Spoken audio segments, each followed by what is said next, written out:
Hey, what's going on? You know who it is. You know what it is. All right, you guys, peep game. Well, I don't think nobody is surprised by this. I think the only surprise would have been if it had been a woman. But Tyler Perry finds himself on the opposite end of a $260 million lawsuit stemming from the fact that he allegedly sexually harassed a man and he groped a man. Now, this man in question is none of this protect the victim or John Doe. His name is Derek Dixon. You can easily Google him and find his name. This man was attached to the show, The Oval Office. I never watched that show. And apparently he made an appearance, I think, on the show Ruthless. I don't know.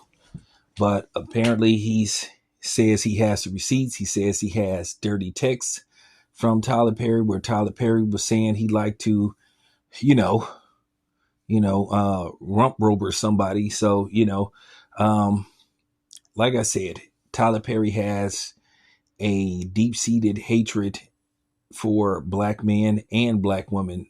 All he does is make material where he depicts us in a negative way. And he also is a colorist as well.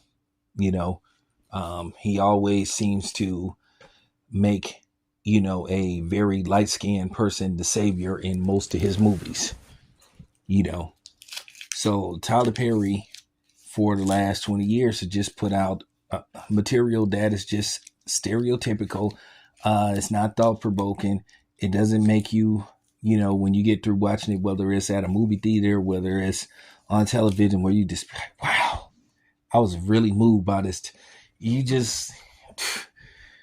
This is what you can say about a Tyler Perry movie. Name one Tyler Perry movie that you could say that you watch over and over again.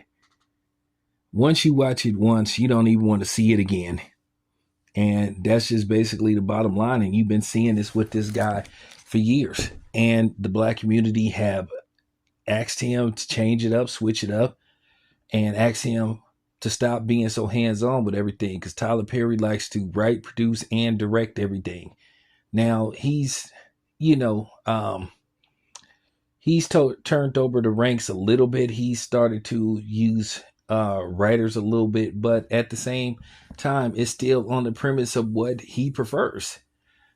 And like I said, if Tyler Perry was white, he would be called a racist. And he would be, and more people would come after him. And I just think it's time for a boycott of his material, and that's despite what's going on with him right now as this lawsuit has turned up. What will become of this? Who knows? But I'm gonna say this once again. This man said he has receipts. He says he has text messages. He said he has proof. Now, Tyler Perry's legal team, as they should, say they're going to fight this and say that these are just fabrications. But I will say this much. This isn't the first person that insinuated that Tyler Perry gets down like this. Isn't the first person.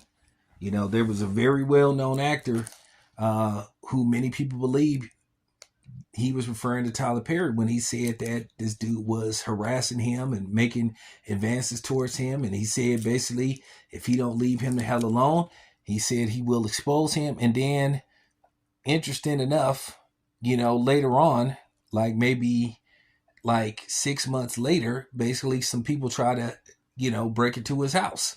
But to no avail, they was unsuccessful. And then it got to the point to where this particular actor had to basically say, look, I got plenty of guns in my house. If you had came in this house, it would have been on and popping. I have no problem using them. But this dude didn't specifically say Tyler Perry's name, but many of us believed that he was referring to Tyler Perry. And then keep in mind, Alfonso Rivera said he would never in life ever work with Tyler Perry.